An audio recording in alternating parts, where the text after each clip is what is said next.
बिस्मिल्लाहिर्रहमानिर्रहीम। अस्सलाम वालेकुम व्यूवर्स, वेलकम टू TSC। मैं हूं अदील मंसूर। आज हम आपसे बात करेंगे कि रमज़ान के बाबरकत महीने में शुगर के मरीज़ कौन सी डाइट, कौन से फल, कौन सी ग़िज़ाएँ इस्तेमाल करें जिससे उनकी शुगर बहुत अच्छे तरीके से कंट्रोल हो सके और वो फ़ायदा उठा सके। रमज़ान मुबारक एक ऐसा महीना है जिसमें हर मुसलमान इसकी इफ़ादत व बरक़ात से मुस्तफ़ीद होना चाहता है, लेकिन प्रॉब्लम जो आती है वो शुगर के मरीज़ों को ज़्यादा आती है। इनके लिए मेरे पास कुछ कुदरती चीज़ों की ऐसी तफ़सीलात मौजूद हैं जिनके इस्तेमाल से शुगर के मरीज़ फ़ायदा उठा सकते हैं। इनमें जो पहली चीज़ है वो है फलों का इस्तेमाल।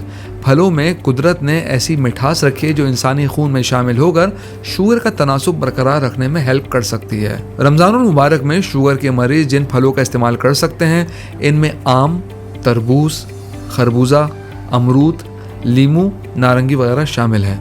फलों के अलावा शुगर के मरीज़ अंडे और दूध का इस्तेमाल भी कर सकते हैं। अंडे और दूध में ऐसी ताकत फराहम करने वाली चीज़ें और चिकनाई शामिल होती है जो इंसान को रोज़मर्रा के मामूलात को सरअंजाम देने के लिए तवानाई का ज़रिया बनती हैं। इसके अलावा अंडे और दूध के इस्तेमाल से खून में शुगर भी कंट्रोल में रह सकती है, लिहाजा शुगर के मरीज़ सहरी के वक्त अंडे और दूध का इस्तेमाल कर सकते हैं।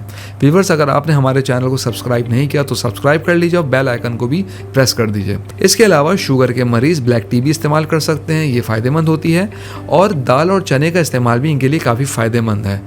कुदरत ने दाल में ऐसी ताकत फराहम करने वाले कार्बोहाइड्रेट्स और प्रोटीन रखे हैं जिनके इस्तेमाल से आप रोज़े में सेहतमंद रह सकते हैं। लिहाजा आप इफ्तार के वक्त चना चाट या खाने में दाल चावल या दाल माश का इस्तेमाल भी कर सकते हैं, ये फ़ायदेमंद है। शुगर के मरीज़ सब्जियों में जिन सब्जियों का इस्तेमाल कर सकते हैं इनमें खीरा, टमाटर, बैंगन, गोभी वगैरह शामिल है। सब्जियों में भी कुदरती तौर पे ऐसे अज्जा शामिल होते हैं जो खून में शुगर को कंट्रोल करने में मदद करते हैं। इसके अलावा सब्जियों में फ़ायदेमंद विटामिन्स भी शामिल होते हैं जो इंसानी खलियों की नशोनुमा को दोबारा बनने में मदद फराहम करते हैं। शुगर के मरीज़ इफ्तार या खाने में सब्जियों का इस्तेमाल करके अपने खून में शामिल शुगर को बेहतर रख सकते हैं, लेकिन आप अपने डॉक्टर से भी कॉन्टैक्ट में रहें ताकि अगर किसी किस्म की पेचीदगी हो तो आपकी हेल्प कर सकें। व्यूअर्स, इसके अलावा रमज़ान के महीने में दवाओं की एडजस्टमेंट भी बड़ी इंपॉर्टेंट होती है, इसलिए डॉक्टर को ऑन बोर्ड लेना ज़रूरी होता है। व्यूअर, इसके अलावा आप कैंट होम्योपैथिक फार्मेसी की तैयार करता सिज़िजियम डायबिटीज़ ड्रॉप्स भी इस्तेमाल कर सकते हैं। ये शुगर के मरीजों के लिए बहुत अच्छा कंपाउंड है। इसके 10 से 15 कतरे थोड़े से पानी में डालकर दिन में 3 बार खाने से पहले आप ले सकते हैं। एक दफ़ा आप सहरी में ले लें, एक दफ़ा आप इफ्तार के टाइम पे ले सकते हैं, इफ्तार खुलने के बाद, और दूसरा रात को सोने से पहले। इसके इस्तेमाल से फ़ायदा ये होता है कि इससे आपकी शुगर भी कंट्रोल में रहती है और शुगर से होने वाले साइड इफ़ेक्ट्स भी काबू में रहते हैं। हम उम्मीद करते हैं आज की वीडियो आपको पसंद आई होगी। कमेंट बॉक्स में राय से ज़रूर आगाह कीजिएगा। अगली वीडियो तक के लिए अल्लाह हाफ़िज़।